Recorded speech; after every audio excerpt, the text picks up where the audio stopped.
limit dan kontinuitas fungsi variabel kompleks. Ya, SMA sudah belajar tentang limit ya. Memang limitnya merupakan variabel real. Dulu ketika diajari limit bagaimana caranya? Ini kan? Nah, kalian diminta membuat tabel gitu ya. Membuat tabel. Kemudian yang bagian atas ini untuk variabel bebas, ini saya pakai variabel real ya. Yang bawah variabel tidak bebasnya, y atau fx. Kemudian kalian menentukan limit pada titik apa. Misalkan limit fungsi fx atau y untuk x mendekati 0 misalkan. Berarti di sini untuk x sama dengan 0. Kalian kalau diminta mencari limit x mendekati 0 fungsi fx, tidak diminta untuk menentukan berapakah fungsi fx saat x-nya 0, bukan. Tapi mendekati 0. Jadi titik-titik atau variabel-variabel x yang tidak sama dengan 0, tapi mendekati 0. Kan gitu waktu SMA ya. Kemudian kalian dekati baik dari kanan maupun dari kiri. Dari kanan misalkan mulai dengan x sama dengan 1. Ya, ketika x sama dengan 1, ternyata fx-nya misalkan 2,1. Nah, kemudian dari kiri, misalkan x-nya adalah min 1. Nah, ternyata ketika min 1, nilainya adalah misalkan min 1,9. Kan demikian ya. Oke. Terus, ini misalkan didekati lagi, misalkan ini 0,9. Nah, ternyata ketika 0,9 itu nilainya menjadi 2, fungsinya ya, menjadi 2,09. Ya. Ini plus aja ya. Kemudian di sini juga didekati ya. Didekati berarti mulai ke 0,9. Ternyata nilai fungsinya ya itu misalkan menjadi 1,95. Demikian seterusnya ya, kalian dekati dan seterusnya sampai pada saat dimana apa? Dimana nilai ini menjadi sama-sama mendekati nilai 2. Ya, ini dari 2,1 turun ke 2 ya.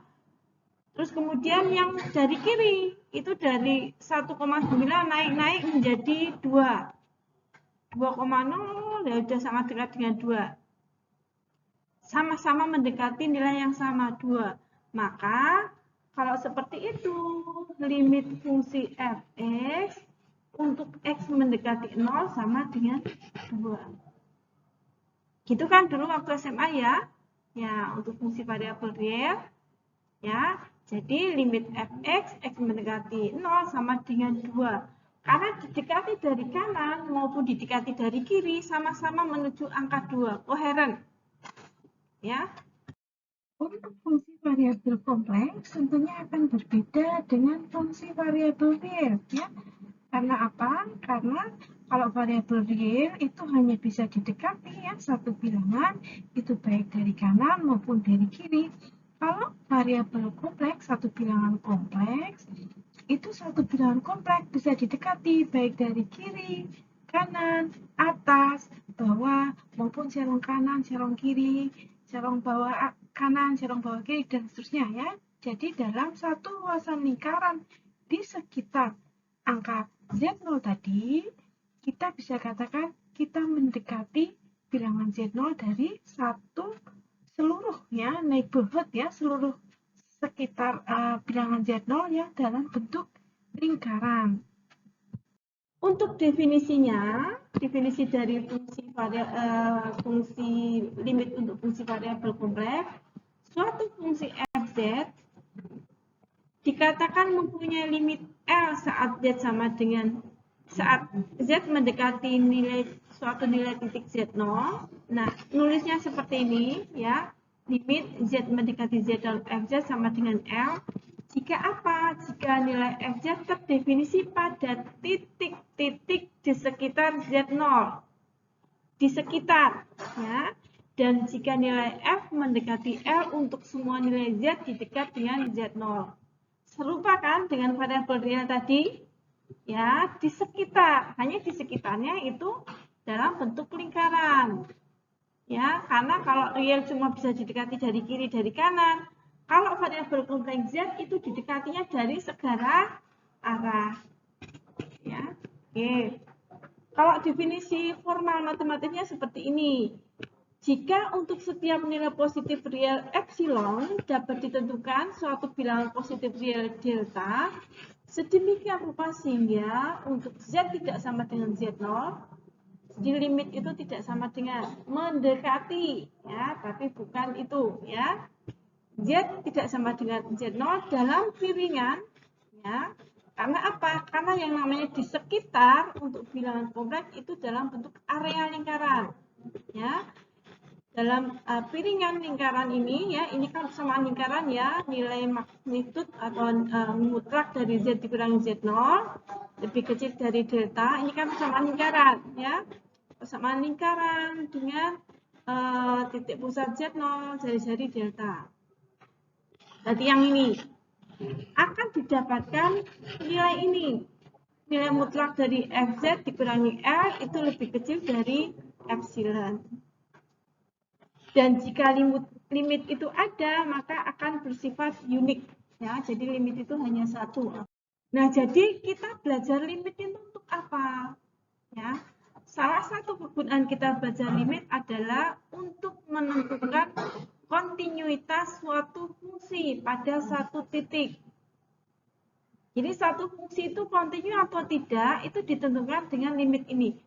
Kalau misalkan, ya, misalkan saya kembali ke contoh variabel real. Nah, variabel real kan ini X, ini Y. Nah, fungsinya langsung kelihatan di sini. Kita katakan kontinu jika apa? Jika ada, nah, kalau saya gambarkan nilai fungsinya berupa garis, tidak terputus. Tidak ada satu titik pun yang tidak ada nilai fungsinya. Kan itu yang disebut dengan kontinu. Garis. Kalau yang tidak kontinu bagaimana? Nah, kalau yang tidak kontinu misalkan satu fungsi, dia itu begini. Di sini sampai sini, di sini, tapi begitu di sini dia berubah menjadi begini.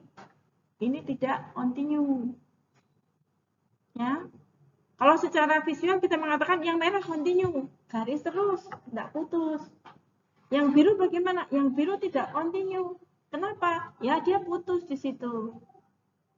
Itu kalau secara visual. Kalau secara matematis bagaimana? Nah, kalau secara matematis ditentukan dengan ini. Ya. Jadi kontinu jika apa? Kita misalkan ini titik ini yang mau diperiksa, ya, Z0-nya di sini. Pertama, jika FZ0 ada. Nah, berarti pasti nggak putus di situ. Ada fungsinya kok, ya. Nah, kemudian kedua, limit Fz di Z mendekati Z0 ada. Jadi untuk satu titik yang sangat dekat dengan titik yang kita periksa tadi, ada limitnya. Ya. Lalu apa? Satu lagi, limit Z mendekati Z0 Fz itu sama dengan Fz0. Syaratnya harus sama dengan Fz0, baru kita katakan dia kontinu. Ya, jadi kalau secara mata ya kontinu yang bagaimana? Ya nggak putus. Nah, kalau secara matematis yang disebut kontinu apa? Ini. Ya, ini terpenuhi. Fz saat Z-nya 0, ya karena kita melihatnya di Z0. Di titik tadi dia kontinu atau tidak?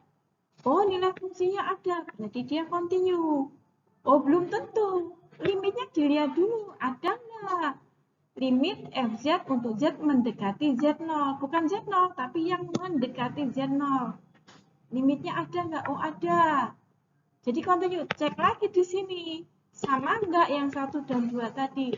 Kalau 1 dan 2 ini sama, maka fungsi tadi kontinu. Gitu ya? Nah, jadi yang dimaksud dengan